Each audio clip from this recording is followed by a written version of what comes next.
Oi, bem-vindos ao Fala Saba. Eu tô aqui, já vou apresentar logo, porque é difícil falar um assunto específico do que falar com a Lilian Sá, que tá aqui comigo, porque eu assisto você e são tantos assuntos gostosos, são tantas coisas que me inspiram, e eu acho que isso que é gostoso da internet, é você achar aquela pessoa que você sente que você chegou na casa da pessoa, sentou e vamos bater um papo, né? Eu me sinto assim com você, Lili. Mas a ideia é essa. A ideia é sentir em casa, falar do que quiser, falar do que foi interessante naquele momento, porque a gente é plural, a gente não é uma coisa só. Verdade. Não me põe numa caixinha. Exatamente. Deixa eu falar do que eu quiser. Agora, uma das coisas que me inspirou, que eu acho que a gente pode até começar falando, foi o vídeo que você fez. Eu, como mãe de menina, também senti muito isso. Falando, são 2 vídeos. O que você fez falando que a sua filha, com 6 anos, agora ela tá com 7, né? 7. Com 6 anos, ela levantou o vestido e falou que não gostava do corpinho dela. E aí você fala, como resposta a isso, você tá fingindo que tá fumando no vídeo e falando sobre a influência de... Você pode falar que você não quer fumar, não gosta de cigarro, mas o que mais marca é o fato de você estar fazendo a movimentação, de você estar fumando, ou seja, o que influencia os filhos é aquilo que a gente fala, aquilo que a gente mostra, aquilo que a gente faz. Quer dizer, não aquilo que a gente fala, mas aquilo que a gente mostra, aquilo que a gente faz. Então tem muita ligação com o que as crianças estão vendo, é o que elas estão falando hoje em dia. É porque isso aconteceu em casa, eu estava arrumando umas coisas no quarto e a Larinha falou isso. Naquele momento que ela levantou o vestidinho, que eu não assisti o vídeo, a história é essa. Ela levantou o vestidinho e falou, eu não gosto do meu corpo. Naquele momento que ela disse isso, eu me vi naquela criança. Sabe quando você toma assim uma porrada? Eu me vi naquela menininha de 6 anos e vi uma série de outras mulheres ali também. Porque uma criança, uma filha, aprende a lidar com a vida e aí, em certa medida, também com o próprio corpo, a partir do que ela vê a mãe fazendo, que ela vê outras pessoas fazendo. O quanto a mãe se ama mesmo, né? Então, por mais que você fala, você é linda, ela vê a mãe trocando de roupa na frente do espelho 10 vezes. Isso eu falo por mim, que eu fazia isso. Nossa, eu tô horrorosa. Não fica aqui, eu tô me arrumando. Aquele pânico na frente do espelho. Ela tá só repetindo o que ela aprendeu vendo, o que ela vivenciava dentro de casa. E hoje em dia, cada vez mais novas, as meninas vêm demonstrando uma insatisfação com a própria imagem. Sim, os distúrbios alimentares estão começando cada vez mais cedo. Hoje, com 9 anos, já existem meninas que estão tendo distúrbio alimentar, mas também distúrbio de imagem, né? Sim. De olhar para o espelho e realmente se achar inadequada. Tem uma menininha de 11 anos, agora me fugiu o país dela, ela se matou aos 11 anos e ela escreveu com sangue no diário dela, meninas bonitas não comem. Olha, imagina que absurdo. Linda, e se matou porque ela era infeliz com o próprio corpo. Mas eu quero até fazer uma parte, que é uma frase minha aqui, que eu bato muito no meu Instagram e nas minhas falas e nas palestras que eu dou, é que aceitação não é descaso. E cuidado não é obsessão. A gente tem que ter muito isso em mente. O fato da gente aceitar, a gente se amar, não quer dizer que a gente vai deixar pra lá. O que a gente come, como a gente se sente, como a gente se mostra, o que a gente permite pensar. A aceitação não é descaso. Não é deixar a sua saúde pra lá, não é comer qualquer porcaria, não é isso. Assim como o cuidado tem que ser totalmente desgrudado de só aparência e de obsessão. Eu tenho que ficar com aquela forma, eu tenho que comer isso, senão eu tô errada. Você tem que encontrar um equilíbrio. Mas eu acho que só se cuida quem se ama. Exato. E se a gente não conseguir primeiro lidar com a autoestima, para depois começar a se cuidar... Mas, Fabi, eu acho que você vai achar a mesma coisa que eu. Hoje em dia, a autoestima, ela foi esvaziada. Você esvaziou a autoestima e só deixou lá a aparência. As pessoas associam a autoestima unicamente à aparência. Então, você está ligado ao que você vê no espelho. Autoestima é o amor próprio, é o respeito a quem você pode se tornar, é acreditar no seu potencial, perdoar o seu passado, perdoar o seu passado. Você, autoestima é você olhar como um inteiro. Isso vai refletir no que você vê no espelho de qualquer maneira, porque você vai ter até um outro viés para o que você vê. E aí as suas escolhas, inclusive em relação à saúde, vão ser mais acertadas. Você não vai permitir relacionamento abusivo. Exato. Tanto de relacionamento a 2 abusivo, com o namorado, o marido, quanto em relação a amizades, relações de trabalho abusivas. Então é um negócio muito maior. Quando a gente entende isso, a gente fica muito mais inteiro. Eu acho que nossa, exatamente isso que você falou. Quando a gente se respeita, quando a gente se ama E se amar é amar a pessoa que você vê no espelho, não é o corpo que você vê no espelho, é a pessoa, é o ser humano que você vê no espelho. Quando você amar aquela menina, você não vai deixar ninguém tratar mal ela. Você não deixa mais as pessoas maltratarem ela. Você vai falar, não, você não merece ser maltratada. Nem Chega, posta essas pessoas. você vai se maltratar. Nem você vai se maltratar. É muito louco isso. E isso, voltando ao assunto de filhos, passa para as crianças. Lógico, totalmente. Para criança, a gente, mãe, é a coisa mais linda, mais perfeita. Então, se a gente quer a coisa mais linda, mais perfeita para a criança, tá olhando para o espelho e falando, ai, tá se maltratando. Se a gente vai comer uma salada e come com angústia, e come se falando mal, sofrendo, e não vou comer isso não, porque já tô gorda e não sei o quê. Se a gente se trata assim, e a gente é a pessoa mais incrível na cabeça do filho, como que essa criança merece se tratar a si mesmo? Sim. Entendeu? Muito louco isso. Eu acho que quando a gente passa a ter essa paz de se amar como um inteiro, como mãe a gente vai ser melhor. O espelho para ela do mundo, e não é só o espelho daquela mulher, a mãe, que ela vê, o espelho do mundo vai ser mais leve. Leveza, aliás, eu acho que é a palavra. Adoro essa palavra, leveza. Você sabe que é muito engraçado você falar isso. Como mãe, a gente vai ser melhor quando a gente estiver bem, porque eu falo de saúde mental muito. Sim. Eu sempre fiz terapia, mas eu só comecei a tratar mesmo a minha ansiedade. Eu tenho ansiedade generalizada. Eu só comecei a tomar remédio, aceitei. Todo mundo queria me dar remédio. Ô, louca, toma remédio. Não. Eu aceitei tomar os remédios, eu aceitei me tratar de verdade quando eu tive filhos, porque eu sabia que a minha saúde mental era o que ia me fazer uma mãe melhor. Era eu estar bem. Uhum. E eu acho que, assim, a gente esquece disso. Que a gente, para dar pro outro, se doar pro outro, a gente tem que se cuidar inteira. Sabe? Uma boa mãe é também uma mulher que tá bem com ela antes de tudo. Sim. Eu me desvencilhei muito da questão dos padrões, é uma coisa que eu acho que vale a pena a gente falar. Quando eu me desvencilhei também dessa busca de padrão, porque eu era aquela pessoa que achava um saco quem vinha com esse discursinho de padrão. Esse padrão de beleza imposto. Eu falava, gente, ninguém tá me impondo nada. Se eu quero ficar mais magra é porque eu quero. Eu achava que isso era um discurso vazio. Que é o que eu brinco hoje, que é o das recalcadas. Você não pode falar que você é contra o padrão porque você é recalcado, porque você não consegue chegar nele. Existe um ataque grande, a internet dá essa liberalidade, né? Sim. Mas eu até brinco, e eu falei numa palestra recentemente, e comentei com você, que eu tenho uma teoria maravilhosa, chama teoria do sapato feio.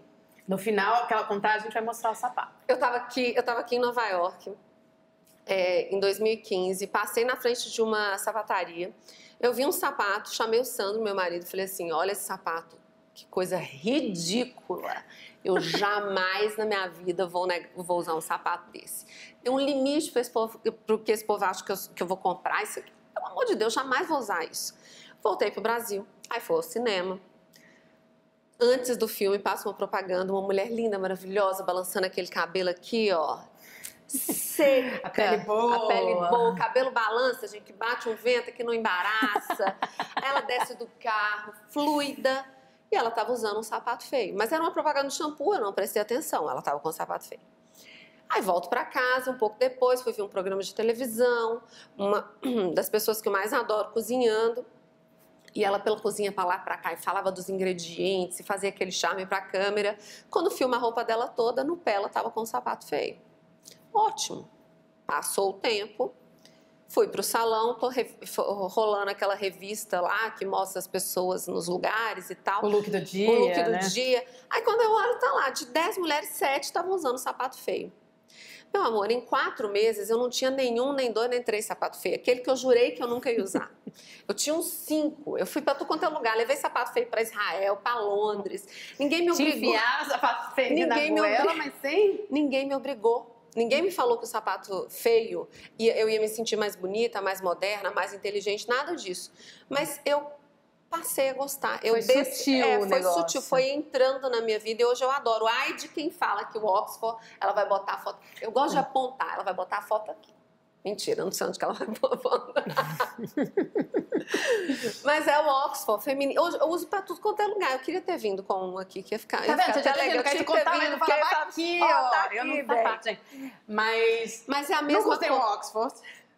Mas é a mesma coisa que acontece com a imagem da gente. Mas você tem razão, ele se acostuma, porque no começo, quando eu também achava feio, e hoje eu acho bonito. Mas eu isso, normalmente. só que é um sapato você compra ou não. É. Agora, o que acontece em relação à imagem é a mesma coisa. Ninguém te fala que você tem que ser magra, seca, barriga de tanquinho, mamãe lacinho, loura. Ninguém te fala isso. Mas as imagens de pessoas bem-sucedidas, felizes e mulheres incríveis é esse padrão. É representatividade. Se você só vê as mulheres que se dão bem na novela, as mulheres que estão na revista com as roupas mais caras, usam aquele 36. padrão que é o padrão europeu de elite europeia, que é loira, branca, olho verde, magra. Alta. Gente, isso é uma mentira. É um sapato que colocaram lá pra vender e falaram, vamos lá vender o sapato. Eu amei essa.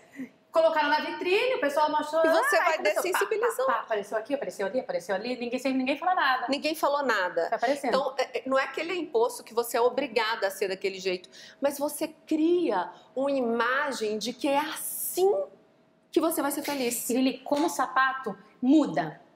Muda. É tão que não é verdadeiro, a beleza é tão não existente, que ela muda. A hora que eles quiserem vender outro tipo de beleza, a hora que for um outro tipo de elite que tiver na cabeça das pessoas, eles vão lá e colocam outro pra nós. A beleza renascentista eram mulheres opulentas. Sim. Aí veio, a primeira vez que a magreza foi imposta à mulher foi na década de 20, em 1920, que as mulheres começaram o padrão de beleza a ser imposto. Fininho, que era aquela cara adolescente, aquele olho pretinho. Depois, em 1950, com a saída da Playboy, começou a Playboy em 1952, 53, que era aquela diva hollywoodiana também, uma mulher mais opulenta. Depois, década de 80, 90, que foi quando começou a Kate Moss que trouxe a década de 90.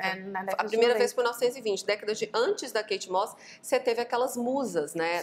Eu fui muito zoada na escola, porque eu era magra, porque na minha época de escola, não existia ainda modelo magra. Eu fiquei uma modelo de relativamente de sucesso, que eu digo, de ter trabalhado, de feito muitas revistas boas. Gente, é tão legal, tá do lado dela. Eu te assisti. Porque a Kate Moss tinha virado modelo e mudou. Sim, então, eu falo, se a Kate Moss tivesse entrado um pouquinho antes, ninguém tinha me zoado na escola. E hoje no Brasil, qual que é o modelo de beleza? É a força, foco e fé. Porque se você não tiver, meu amor, aquele monte de músculo... E tem que pagar, né? Opa, você não tem força, nem foco, nem fé. Que é outro ponto que eu bato. Você pode usar na tua vida o hormônio que você quiser, o remédio para emagrecer que você quiser. Esse é o medo que eu tenho de rede social. Você pode usar tudo. O que você não pode fazer é mentir. Ai, é isso que eu falo aqui, gente, tá vendo? Você não pode fazer mentir. Você usa o que você quiser. Porque a gente pensa igual. Não, a gente pensa igual. Usa o que você quiser, mas não mente. Eu fiz uma capa de uma revista que eu tinha 27 anos. Não, tinha 24. 24. E eu falei na revista como ser magra. Como ser magra, e eu falo, vamos caminhar, beber muita água, faz isso, faz aquilo. Eu tinha feito uma lipoaspiração 2 meses antes. Só que eu não falo ali. Não porque falo. Não era, entendeu? Só que eu tô na capa da revista vendendo magreza. Então, assim, por que eu tô falando isso? Por que é tão importante? Porque não sou só eu. Porque muitas capas de revistas, hoje em dia no Instagram, muitas musas de Instagram, estão aí mostrando um corpo que não é aquilo. Hoje eu falo, aquele corpo tá ali, é porque eu fiz lipo. Porque eu tinha chapado aquela barriga. A mulherada não entende, a gente não entende a capacidade de mentira que existe. Por isso que eu bato que a gente tem que seguir em rede social a vida real. É muito legal você ver aquela mulherada viajando. Eu brinco assim, que de manhã ela tá mergulhando na Grécia, de tarde ela vem pra Nova York, entendeu? A tua vida é chata perto da vida desse povo. Mas a vida real, gente, ela tem chatice também, ela tem coisas incríveis, tipo eu aqui em Nova York falando com a Fabi, mas ela tem a vida normal, entendeu? E é a vida normal que a gente tem que pautar. Essa mulherada não conta. Não conta. E aí gera uma distorção em relação ao próprio peso. Que você... Tem uma pesquisa que foi feita em 1984, com 33 mil mulheres para uma revista americana. E 75% delas... 75% das mulheres que se diziam acima do peso... Agora eu já esqueci, tem que olhar no telefone. Peraí que eu vou pegar a cola. 7 quilos. 7 quilos é o que separa, aproximadamente 7 quilos, é o que separa 45% das mulheres que se dizem acima do peso sem estar do seu peso ideal. Olha isso. Então a mulher já está no peso dela certo. saudável, ela ainda acha que ela tem que perder 7 quilos mais ou menos. Por quê? Porque é mais ou menos isso que a gente vê, aquelas mulheres extremamente magras, Sim. que falam que o corpo delas é força, foco e fé. Vocês têm que entender, rede social tem muito dinheiro envolvido. As pessoas acham que não, mas tem muita gente que é paga em rede social e que não anuncia ali. Fica achando que a gente aqui é contra nada, não. A gente é a favor de que seja real, de que seja possível, de que seja de verdade, de que seja dito pra mulherada saber onde que tá pisando. Eu acho que quando a mulher começa a passar a sua verdade na internet, porque foi o que me ajudou quando eu não estava bem, foram outras mulheres generosamente contando suas histórias, eu acho que mostra o que nós podemos fazer junto, quanto nós podemos ajudar umas às outras, como mães, tipo com maternidade real, como mulheres. Eu acho que a nossa força juntas tem como mudar o mundo mesmo. E não estou só falando de política, gente, porque estou falando eu não vou tocar nesse assunto. Realmente de mudar o mundo no sentido de dar força para as mulheres, de ajudar umas às outras, de mostrar que nós, sabe, esse negócio da gente competir é uma coisa muito imposta. Vamos dar uma olhadinha nas perguntas? Esse assunto... Li, te sigo há bastante tempo. Alguma dica, exercício diário para cultivar a autoestima? A autoestima é um processo, né? Exercício diário... Esse olhar de respeito para você mesmo, lembrar que você é plural, que você não é só a sua imagem na frente do espelho. Então você, o tempo inteiro se lembrar, escreve isso. Eu gosto de exercício. Tá bom, um exercício é escrever. Escreva como você se sente em relação a você mesmo, como você gostaria de sentir, visualiza isso. Escreva tudo aquilo que você gosta em você. Sai um pouco do espelho e vem um pouco pra dentro. Eu, por mim, posso sentar aqui e falar com você de várias coisas. Falar de comida, falar de tudo. Mas eu sei que você também tem falado sobre a autoestima ligada à alimentação. E que é muito louco isso, porque eu, quando eu tinha autoestima muito baixa, eu comia demais. Porque a gente bota o prazer lá, a gente tira da imagem, né? Já que o que você tá vendo ali no espelho não te satisfaz, porque a autoestima é esvaziada. Aí o que te gera aquela imagem ruim é a comida, mas ela te dá prazer, então você simplesmente vai pra ela, pra única fonte de prazer. O que você acha que ajuda nisso? Ó, eu pesei mais de 100 quilos 3 vezes na vida, assim, já fui bem gordinha. Hoje em dia, vindo pra cá, eu tava falando dessa calça que eu usei recentemente, ela tá muito larga. E eu falei, olha aí, eu fiz as pazes com as minhas escolhas alimentares e eu parei de comer com culpa. Por quê?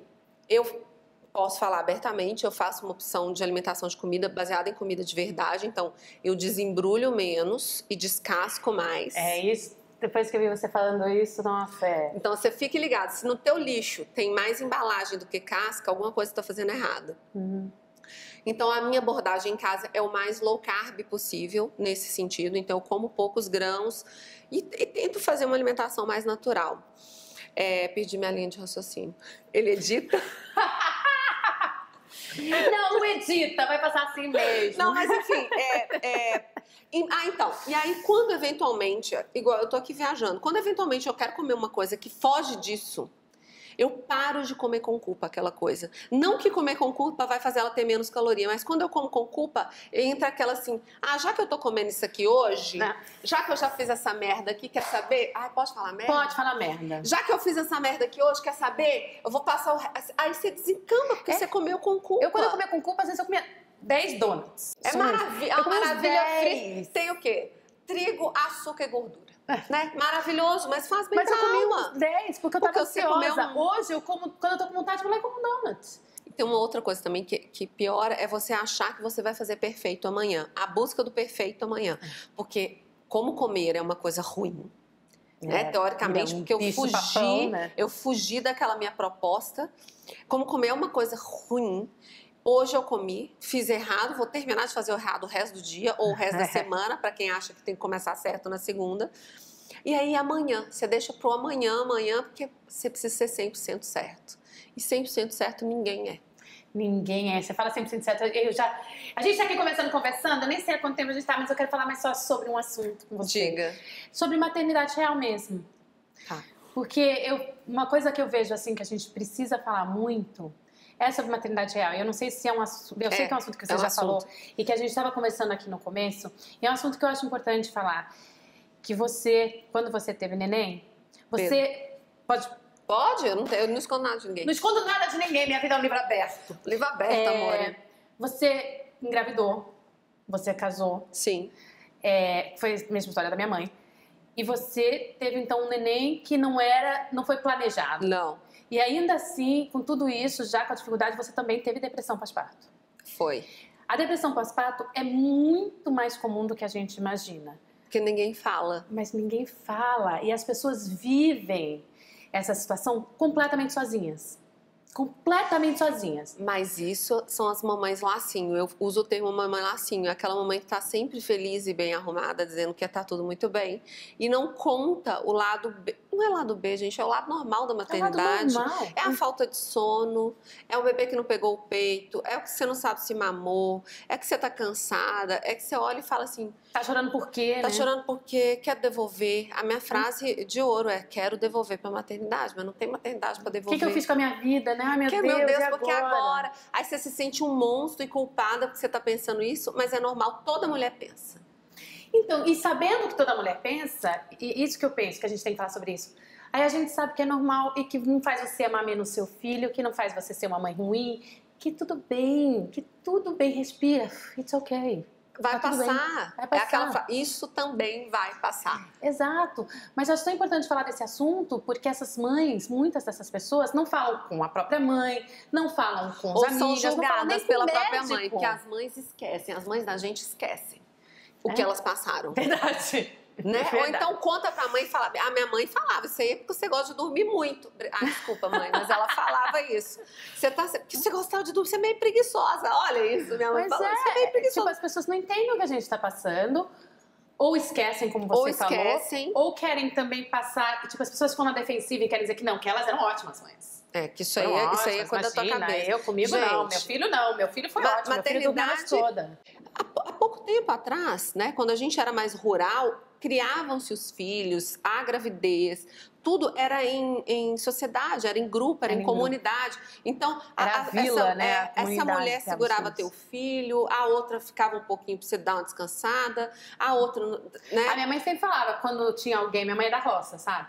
E quando alguém tinha algum filho, algum primo, alguma tia, alguém, mandava uma das crianças, minha avó tinha tido 5 crianças, mesmo pequena, minha mãe já foi, porque a mulher estava de dieta. E de dieta era porque tinha acabado de ter filho e falava dieta. Então a mulher tinha tido filho, mandava uma das crianças para cuidar da casa, para cozinhar, para fazer tudo. Você tinha um senso de comunidade. Que hoje em dia você perdeu. Então você sai da maternidade, vai para casa com aquele pacote e criança chora. Você chega com aquele pacotinho, com aquele rolinho, que eles vêm amarradinho, né? Chega aquele rolinho. E aí você olha para aquele rolinho e ele... Eu vou contar uma coisa que ninguém conta aqui. Close em mim, por favor. Aqui seu close. Aqui. Criança deixa para chorar na hora que entra dentro de casa. Na maternidade ela não chora. Você põe dentro de casa e você fala, nossa, só dorme. Parece que você põe dentro de casa, ela abre o olho. Não, e a gente está falando sobre isso, por quê? Porque tem mães que passam por, inclusive, tem mães que passam por depressão pós-parto, que é uma doença, que precisa de tratamento, você precisa procurar um médico. E tem até vergonha de falar pro médico que elas estão sentindo isso, que elas estão sentindo medo, insegurança, às vezes até raiva do filho, tem tantos sentimentos profundos, e elas têm vergonha porque elas acham errado sentir isso, elas acham que elas são mamães. E na verdade é comum, é muito mais comum do que você imagina. E é importante falar com outras pessoas, e é um assunto importante de se falar. Também outra coisa que acontece demais, e é bom a gente falar que é da maternidade real, para falar de casamento real também, precisa ter um tempo do casal, independente da maternidade, da paternidade, porque não há relacionamento que sobreviva. Não é fácil. A primeira vez que eu viajei com meu marido sem meus filhos, eu já tinha as duas. Você acha que você tá fazendo a coisa mais errada do mundo? Eu fui chorando no carro, no avião. Aí eu cheguei lá, olhei aquele hotel, olhei pro meu marido e falei assim... Não, mas quando eu olhei toda aquela beleza, assim, eu parei de chorar. E falei, nossa, como eu precisava disso. Sim. Fui fazer Skype com as minhas filhas, porque eu deixei as meninas com a minha mãe. Elas não queriam nem olhar na minha cara. Nem abriu ali, ó, uma tava com 2, outra com 4, ninguém nem...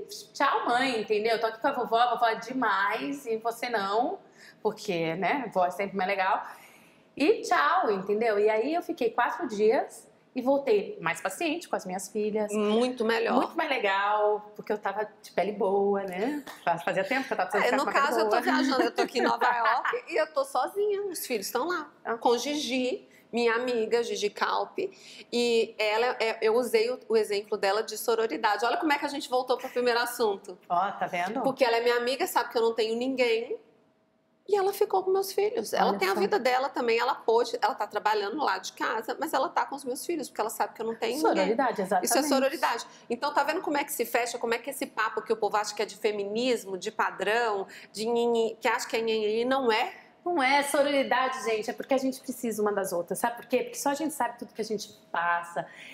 Não é fácil ser mãe, não é fácil mulher que não quer ter filhos e quer ter uma profissão, não é fácil ser julgado o tempo inteiro. Uma coisa que você falou de negócio de propriedade do corpo, que as pessoas julgam o nosso corpo, as pessoas julgam o que a gente faz no nosso corpo, se a gente tem filho, se a gente não tem, se a gente tem peito, se a gente não tem, se o peito caiu, não caiu. Autoestima é o exercício. Olha o exercício que você acabou de falar. Todo mundo te aponta. Ninguém vai. É igual coisa de futebol. Como chama aquele? Treinador. Todo mundo no Brasil é treinador de time de futebol. Todo mundo quer mandar na nossa vida. Mas a gente não vai conseguir fazer todo mundo ficar de acordo. Então, o que a gente faz? Tira esse olhar do que está de fora para dentro e começa a olhar de dentro para fora. É exercício de autoestima. Exercício de autoestima.